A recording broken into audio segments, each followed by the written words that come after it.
Hello everyone, my name is Zhangxi. I'm from the RIOS Lab. Today I'm going to talk about PicoRio, an open source RISC-V small board computer to elevate the RISC-V software ecosystem. This is actually work inspired by the Raspberry Pi from the ARM world. And this is the logo of our system. We're actually heavily rooted from Berkeley and Tsinghua universities. So we're picking the school colors and painting this logo. This is actually joint work with my colleague Lizzie Li and Professor Lin Zhang of Tsinghua and also Professor Dave Patterson. First, I'm going to talk about the RIOS. RIOS stands for RISC-V International Open Source Laboratory at TBSI, Tsinghua-Berkeley Shenzhen Institute. We found the lab about November last year. The lab is led by Professor Dave Patterson. RIOS is a 5-year mission to help to raise the RISC-V ecosystem to the state of art. We're focusing primarily on Encore IP and software. It's a non-profit organization. We measure success based on technology transfer. We're building industry quality IPs without patent lawsuit.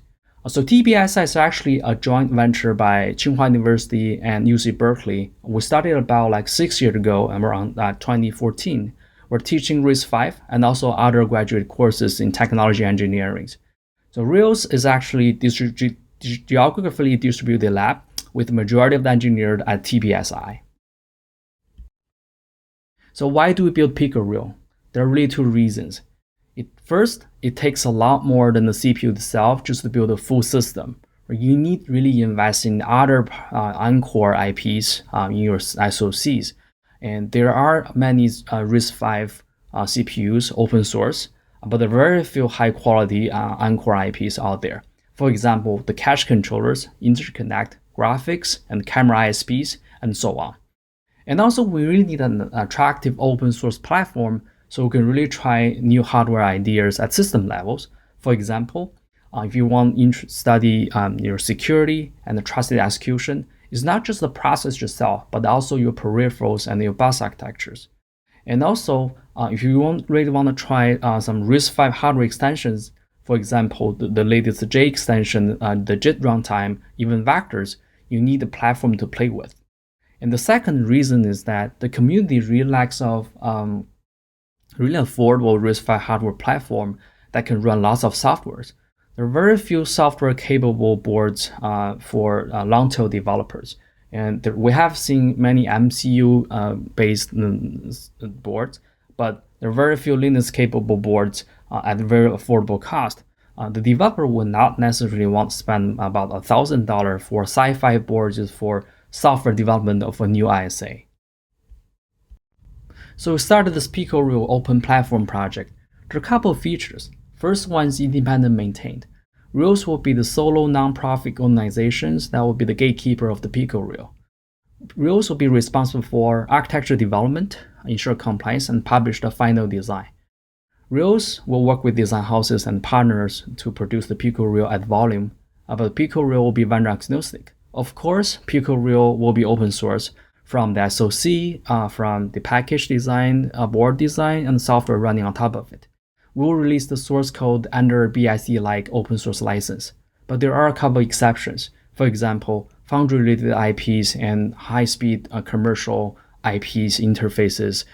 Those things are pretty hard to open, but gradually RIOS is trying to build open source version of those IPs. And another important feature of PicoRio is it has high-quality IPs. RIOS is working with membership companies to develop industry-strength IPs with very good documentation. Each of the IPs will go through real tape-out, manufacturing, and verification. Of course, PicoRio will support modern software stack, means SMP Linux, and with managed language such as JavaScript and WebAssembly. And another feature of PicoRio is low cost and low power. It's targeting battery-powered devices initially, and also has a price point of similar to Raspberry Pi. This shows you the complete software stack we're thinking of running on top of our PicoRio hardware. So this is the very modern software stack. Down the bottom, we have a microkernel-like hypervisor that support a rich OS, support secure firmwares with verified boot, and also enclave and a simple secure enclave with a simple runtime. For the traditional OS and also rich OS, we're actually looking at Chromium OS. This is really because it's very interesting because of the Chrome browser applications is running on top of it. We're thinking Chrome browser is a very modern piece of software where it has lots of engines. You have the layout engines and the JavaScript engines and the WebAssembly engines just within the browser itself.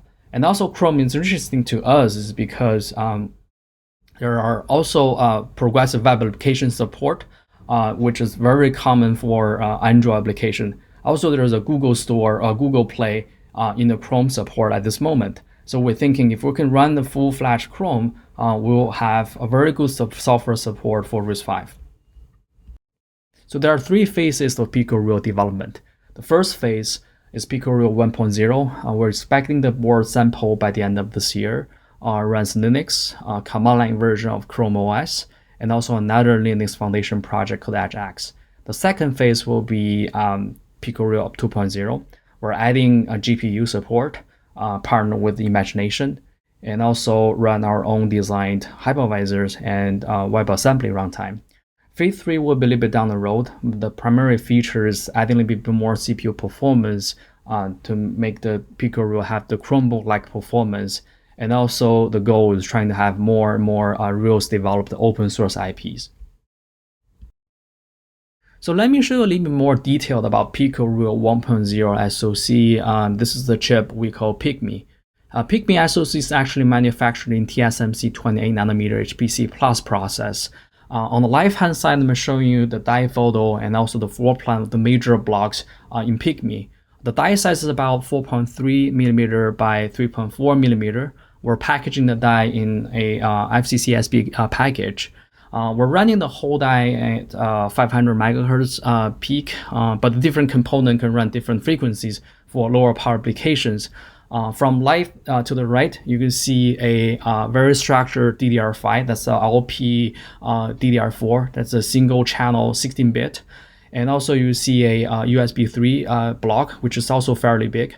And there are also 4 large red boxes that are marked as CPU 0 to CPU 3. They are RV64 CPU clusters. They're for general purpose computing. And also there's one small one we call RV32, which is a 32-bit CPUs in the center. That's only for always on and controls. And also you see the green one. It's the network on chip, which is fairly big as well. And also the majority of the chip is occupied by the L2 cache. So we have 512K banked L2 cache. So for the CPU clusters and also network on chip, they're pretty much open source. We developed on our own. But for memory and I/O interfaces, there are commercial IPs and closed source. So more details about the processor itself. So for 32-bit core, we call RV32. This is always on CPU, 32-bit for control only.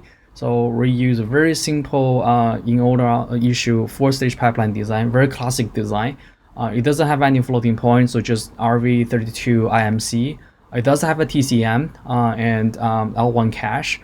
It does have a PMP security support. There are extensive clock gating inside the core. It is really because it's always on. We want to have the lowest power. The 64-bit cores, we call them ORV64. They're pretty much general purpose computing cores. There are 4 of them that are in cluster. They're a little bit longer pipeline with 5-stage single in order issue, but has an auto order completion feature. It has a branch predictor, also have MMU, so it means you can run full-fledged Linux on top of it. Still PMP security support as well. So hardware floating point, double precision floating point, has atomic operations support, AMOs, the cache and the NOC also support it. And this is actually very important to have the NOC open source because your AMO instructions will definitely matter with your NOC implementations. And for the 64-bit core, we also have a coherent L1 cache design and L1 data cache design, and and also 512K banked L2 cache. I think there are 8 banks in it. And also the 64-bit core is designed to have optional vector extension support. So you can really put in your own class, your own accelerators in it. Another feature I really want to highlight of this core design, they're really high quality implementations. First of all, they are silicon proven. We also have other commercial applications just based on the cores in other chips. And also, if you look at the R1 coherent scheme, coherent data cache design, when we design it, we also have a formal verification along with it. We plan to open source that formal verification as well. And if you look at the performance and also the power energy efficiency is really competitive compared to open source cores we have seen so far. So let's use an example of the 32-bit core where we can find a lot of open source cores and to compare against. So if you look at the ORV32, that's the core we have compared to like 4 or 3 popular RISC-V open source cores. ICR, that's one of the early open source implementations, considered very efficient, and Palpino is quite popular. They're risky and zero risky. We're running a benchmark, which is the MBench. That's a very modern embedded benchmarks. We run all the programs we could, and this is kind of like the geometric mean of the result. If you compare to the performance running on ORV32, depends on the applications, right? But consistently, we're getting about 25 to 82% faster than the rest of the open source cores. If you also look at the power consumptions, if the whole chip is activated, is inactive, fully at load, the power consumption is about like 200 milliwatt. So we started the PicoRio software development as early as in January. We kicked off the project late January. We start with porting Chrome OS and also the VA JavaScript engine within the Chrome OS and Chrome browser to RISC-V. By the time of May, mid-May, we have roughly about like 500 Chrome OS package ported, and also we have our verified boot of the Chrome OS running in RISC-V. And at the end of July, we are able to get the Chrome OS kernel and along with the Chrome verified boot firmware running on PicoRio hardware in our FPGA.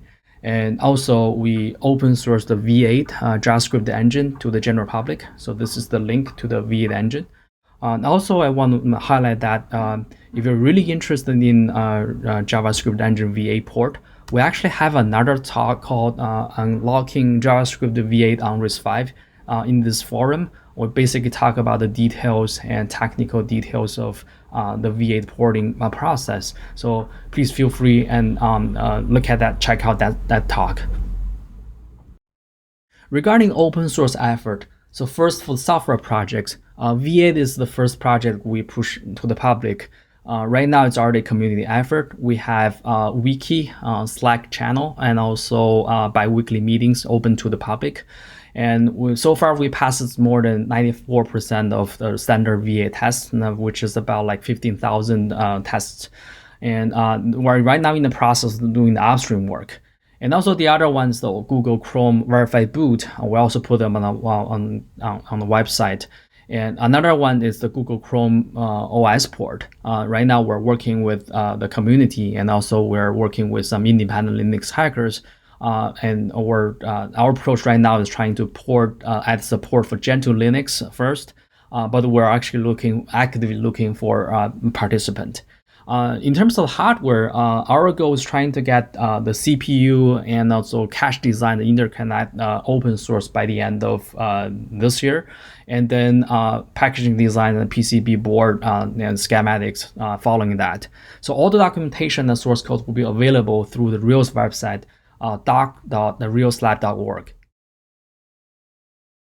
This slide shows you the open source hardware roadmap in different phases of PicoRio development.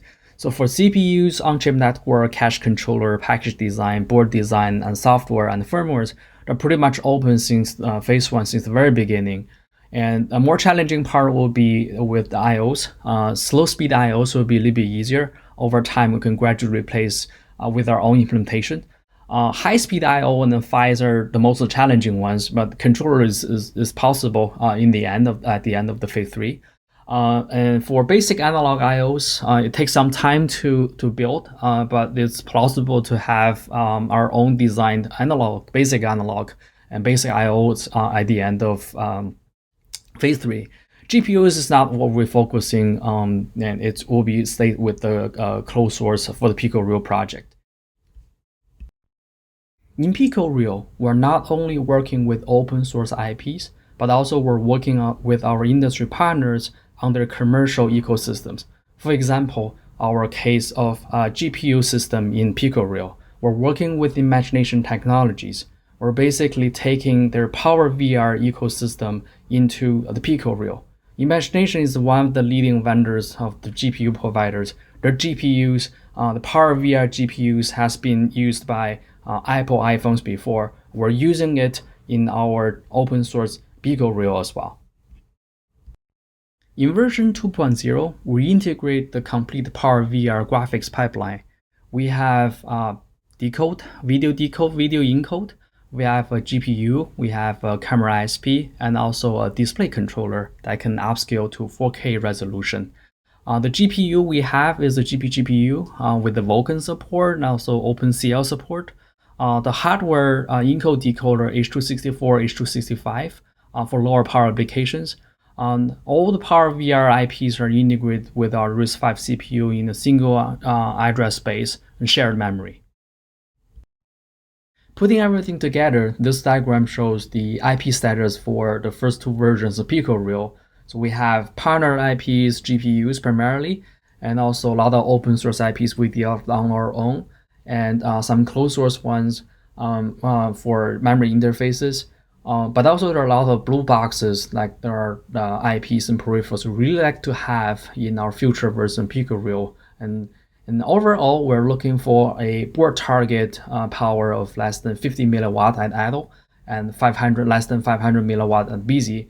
If you compare this against the ARM-based Raspberry Pi, even to the first original version, this is significantly lower power, which is Raspberry Pi Zero at 800 milliwatt idle and 1.6 watt at load.